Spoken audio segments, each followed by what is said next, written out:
بسم اللہ الرحمن الرحیم۔ السلام علیکم۔ آج ہم تعلیمی نظریات و اصول پر گفتگو کریں گے۔ ہم کیسے سیکھتے ہیں؟ اس زمن میں اگر مختلف قسم کے نظریات موجود ہیں تو عملے تعلیم کے حوالے سے بھی کافی قسم کے نظریات سامنے آ چکے ہیں۔ ان نظریات کو ان کے متعلقہ تصورات کے لحاظ سے ممکنہ طور پر 3 اقسام میں تقسیم کیا جا سکتا ہے: تحریک اور رد عمل، تعلم بذریعہ بصیرت، تعلم بذریعہ انعکاس مشروط۔ تحریک اور رد عمل باہمی تعلق پر مبنی عمل تعلم بے مقصد اور غیر مؤثر عادات پر پیدا کرتا ہے اور مشروط ہوتا ہے۔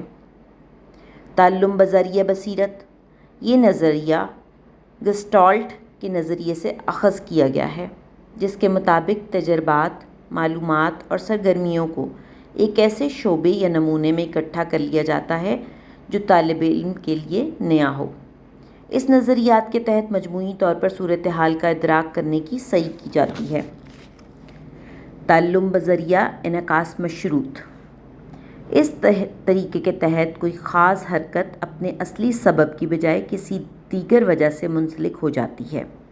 تعلم یا کارکردگی کی رفتار تیز ہو جاتی ہے۔ تعلم کا عمل اس وقت واقع ہوتا ہے جب کردار میں تبدیلی واقع ہوتی ہے۔ بہرحال، نصاب کی تدریس کے عملی مقاصد کے لحاظ سے تعلیم کے مجردہ ذیل 4 نظریات بہت مشہور ہیں: تحریک اور رد عمل کا اصول، تعلم بذریعہ بصیرت، تعلم بذریعہ مشروط و رد عمل، ادراکی کی تعلم کا نظریہ۔ تعلم کے لحاظ سے مشترکہ عناصر بھی اسی میں شامل ہیں۔